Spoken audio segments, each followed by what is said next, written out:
of Helicopters and Humans, story number 7, and it's called The Road of Light. It was written March 19, 2010. I went to a funeral today. No, not a tragic, miserable, meaningless ritual, with grey-faced folk standing around pretending so much they wished to be there, when they just really wanted it to be over. No, not like that at all. In a strange way, a touching ceremony, a gentle celebration of a short life of a young man who died at the age of 21. It made me reflect, think. It happens once in a while. I found myself pondering yardsticks, the measures with which we judge our personal circumstances in life. How lucky we are, or not. How fortunate we are, or not. How blessed we are, or... With a ruler, we measure inches and feet, or centimeters if you're a decimal freak. With pounds, we measure weight, or not, especially after too much steak and beer. Other yardsticks or measures are more difficult to calibrate. Unless you have been there as a chopper jockey, I don't think I can describe it to you. I could try, but it would probably just be a jumble of meaningless words. It will never have the impact, that out-of-body surge of awareness, that afterwards slowly makes some of us realize that we have changed. Changed as human beings, forever. But then again, I could be wrong. I often am. Luckily, there is never a shortage of willing souls prepared to point that basic fact out to me. How wrong, misinformed, misguided, and clueless I am. I hang my head in shame. Yes, I am indeed barely a step up from the caveman, from Neanderthal man.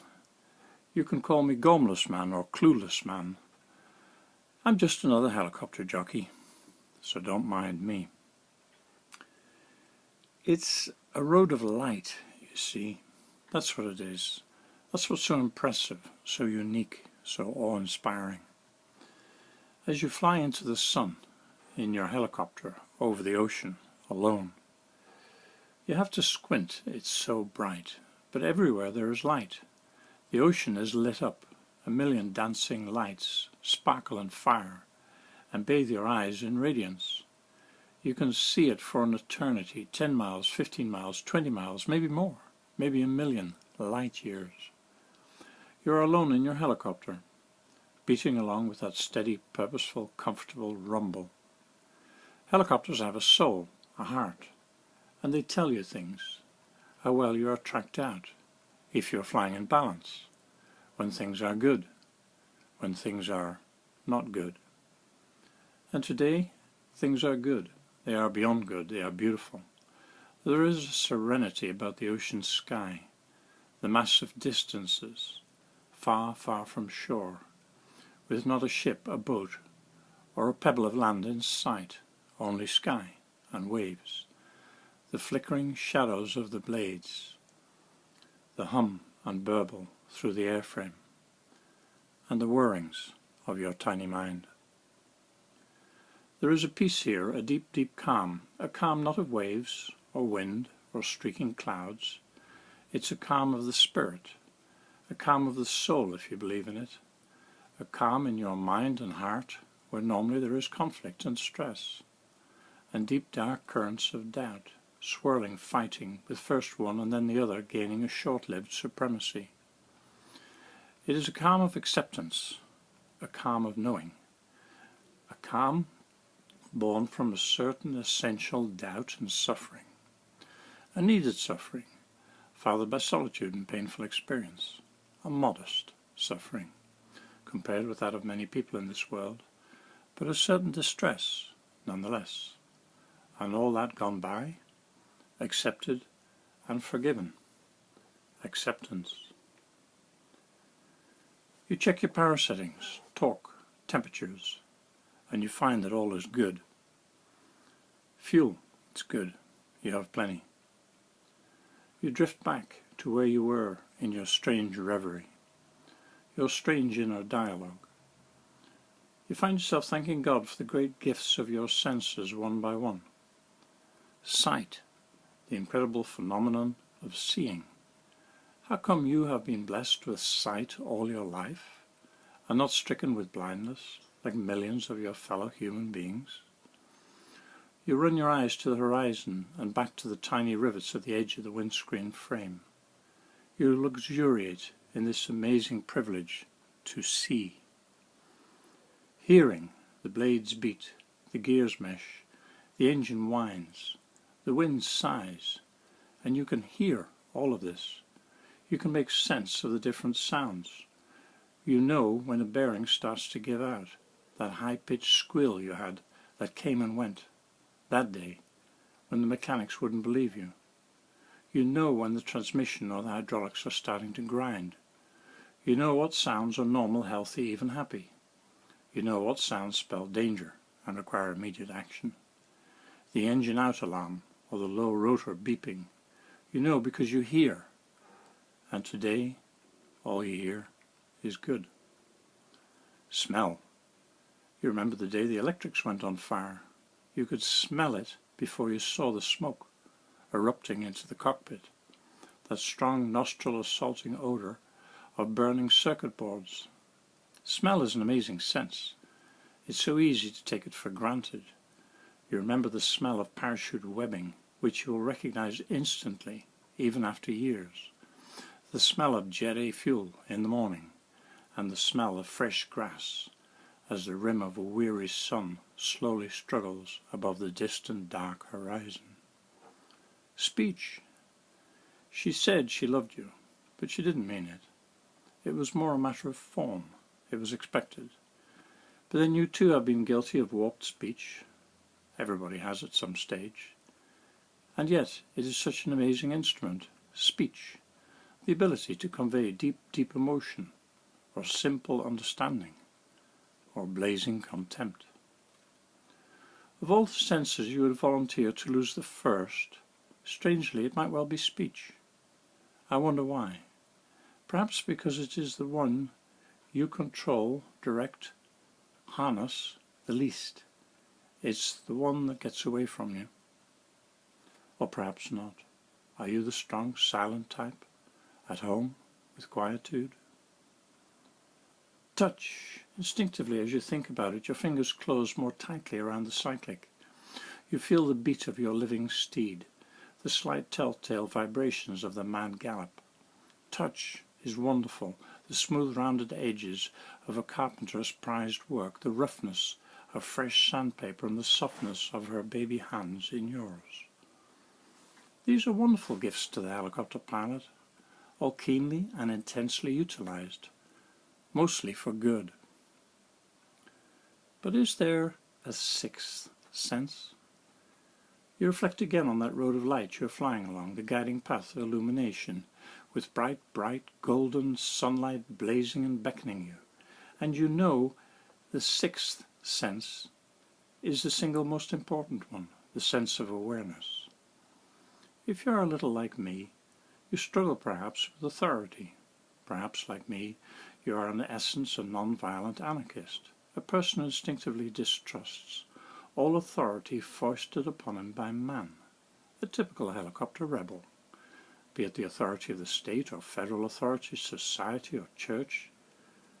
Maybe, just maybe, your experience meshes with mine, that man corrupts all power he is given. Somehow or another, it has become hard to trust any politician when barefaced lying is quickly forgotten by the gullible voting masses. It has become hard to trust teachers and pastors, holy men and gurus, in the light of ample evidence of their easy corruption. Even though you know your own limitations, intellectual and spiritual, do you, nonetheless, feel more safe up here at 1,000 feet and 130 knots, heading down that road of light? As helicopter jockeys, we don't amount to much. We are not the leaders of the world, those chameleon quicksilver politicians who can bump their gums on television for hours, and seemingly never once lose their conviction that they are right and everybody else is dumb and wrong. Those politicians who by word and deed demonstrate that their grasp of economics and history is but feeble.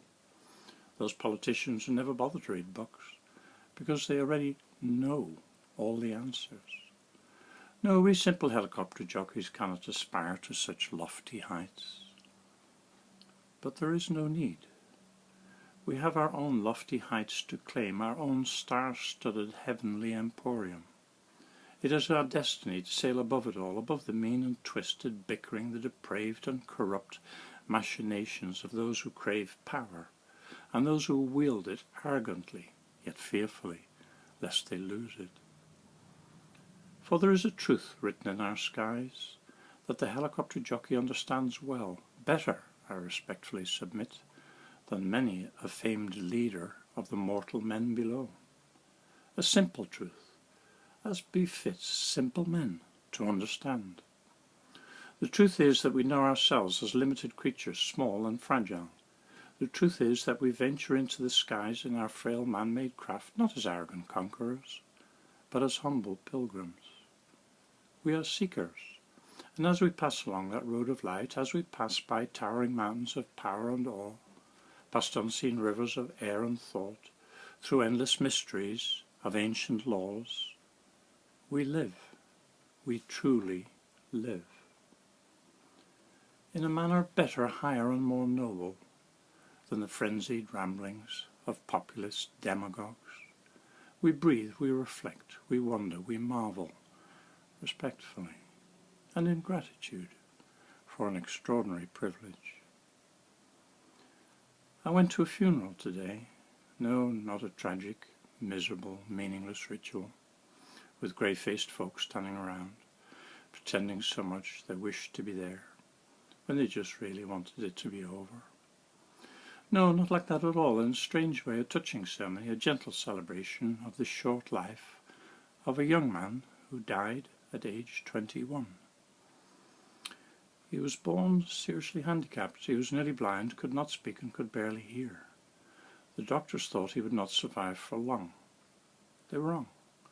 They also thought he would never be able to communicate with his environment. They were also wrong there. Through the unstinting love of parents, family and carers, he learned to respond to human touch. He recognized the voices of his parents. He learned to play simple games and even plinked out simple tunes on the piano keyboard. He was always gravely ill and survived endless medical crises. He required 24-hour care, which he was given with never a complaint. He did interact with his environment in his own way, and in the caring that took place, there was a beauty, a gentleness, and a deep, deep compassion. For us who complain at times about our lot, myself included, ought we perhaps to maybe fine-tune or tweak our yardsticks a fraction or two? Reconsider the way we measure? It's the road of light, you see. That's what's so impressive, so unique, so awe-inspiring as you fly into the sun in your helicopter over the ocean alone. You have to squint, it's so bright, but everywhere there is light. The ocean is lit up, a million dancing lights sparkle and fire, and bathe your eyes in radiance. You can see for an eternity 10 miles, 15 miles, 20 miles, maybe more, maybe a million light years. And you wonder, just wonder, if young Justin, dead at age 21, recently laid to rest, if he can see now what I am seeing, a road of light with a million dancing lights that sparkle and fire and bathe your eyes in radiance.